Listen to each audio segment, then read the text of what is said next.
Jamais sans la grâce, une dévotion matinale proposée par l'Église évangélique de la grâce en collaboration avec l'Institut Théologie de Cotonou.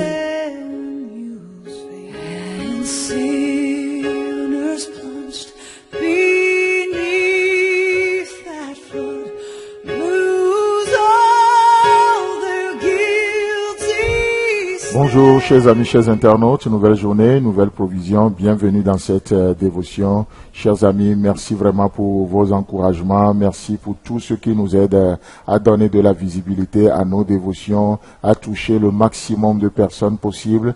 Merci pour vos témoignages aussi que vous nous envoyez. Continuez toujours, rendons témoignage de ce que le Seigneur fait et par ces témoignages, au travers de ces témoignages, nous recevons aussi de l'édification. Que Dieu vous bénisse et bienvenue dans la pensée du jour. Nous continuons dans Actes chapitre 2, le verset 2 où il est écrit: Tout à coup, il vint du ciel un bruit comme celui d'un vent impétueux et il remplit toute la maison où ils étaient assis. Amen. Alors, justement, nous sommes en train de parler de cette expression tout à coup. Tout à coup. Et lorsqu'on est au bout de nous-mêmes, c'est là où le Seigneur intervient. Parfois, nous sommes trop forts et nous discutons des choses avec Dieu et Dieu ne pourrait pas agir. Et vous savez quoi? Vous savez, une des raisons qui fait que Dieu a créé l'homme en dernière position, après avoir tout créé, je pense personnellement que c'est pour que l'homme ne puisse pas contester avec Dieu dans la création. Dieu créerait l'homme le premier jour. Oh, qu'est-ce que l'homme va contester? Lorsque Dieu va créer le ciel, lorsque Dieu va faire telle chose, l'homme aura toujours son mot à dire. Et Dieu a créé l'homme en dernière position pour que l'homme soit témoin, plutôt pour que l'homme soit au bénéfice de tout ce que le Seigneur a fait. Et Dieu est tellement sage, n'est-ce pas? Et tout à coup, Dieu arrive dans nos programmes. Comme un héros qui sauve, comme un conquérant. Il arrive sur son cheval et puis on entend le bruit comme le bruit des chevaux, comme celui qui vient conquérir notre cœur ce matin. Alléluia. Vous savez, c'était ce que les disciples avaient expérimenté aussi. Alors que Paul et Silas étaient en prison dans Actes chapitre 16, qu'est-ce qui va se passer? Au verset 26, il est dit: Tout à coup, il se fit un grand tremblement de terre, en sorte que les fondements de la prison furent ébranlés. Au même instant, toutes les portes s'ouvrirent et les liens de tous les prisonniers furent rompus. Waouh, qu'est-ce que c'est extraordinaire! Cet scénario que nous sommes en train de vivre dans Actes chapitre 16. Les prisonniers sont jetés en prison et on était sûr qu'ils vont passer toute leur vie là peut-être et voilà. Et l'homme avait son programme, l'homme avait son idée, et même les prisonniers qui sont rentrés là-bas, Paul et Silas, ils savaient pas grand-chose, ils savaient pas jusqu'où ils seront encore dans cette prison. C'est comme Joseph dans la prison, il savait pas trop jusqu'à quand il était dans la prison, puisqu'il n'y avait pas une année qui lui a été donnée pour dire tu vas faire 2 ans de prison, 5 ans, 10 ans, peu importe. Non, il n'y a aucun repère. On les avait jetés juste en prison. Mais vous savez quoi? Comme le cas de Joseph, tout à coup Pharaon va rêver.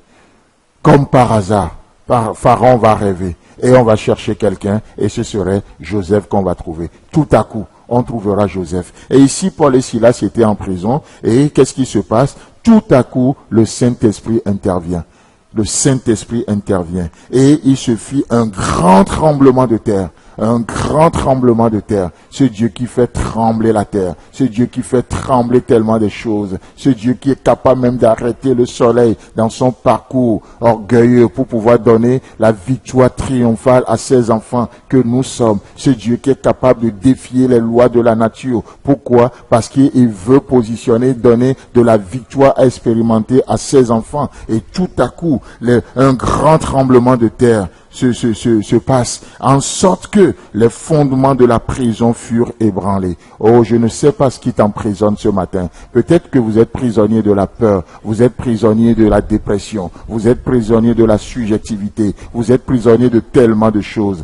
Oh, que tout à coup de Dieu arrive. Et tout à coup, je vois ces prisons, le fondement qui est ébranlé. Je vois les prisons qui s'ébranlent. Je vois j'entends ce tremblement de terre et je vois les chaînes qui sont en train de tomber. Au même instant, toutes les portes s'ouvrirent et les liens de tous les prisonniers furent rompus. Alléluia. Oh, quand Dieu agit, il agit pour la délivrance. Quand Dieu agit, il apporte la rédemption. Quand Dieu agit, oh, rien ne peut le contenir. On le disait la dernière fois, n'est-ce pas? Ce vent impétueux qui arrive, ce vent impétueux. Et vous savez quoi?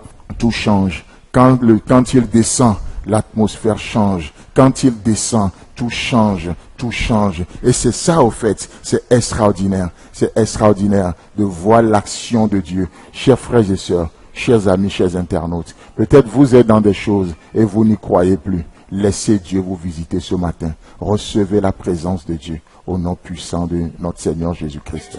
Amen. Si vous avez aimé cette dévotion, parlez-en à vos amis. Parlez-leur du message de la grâce et de ce qu'il fait dans vous.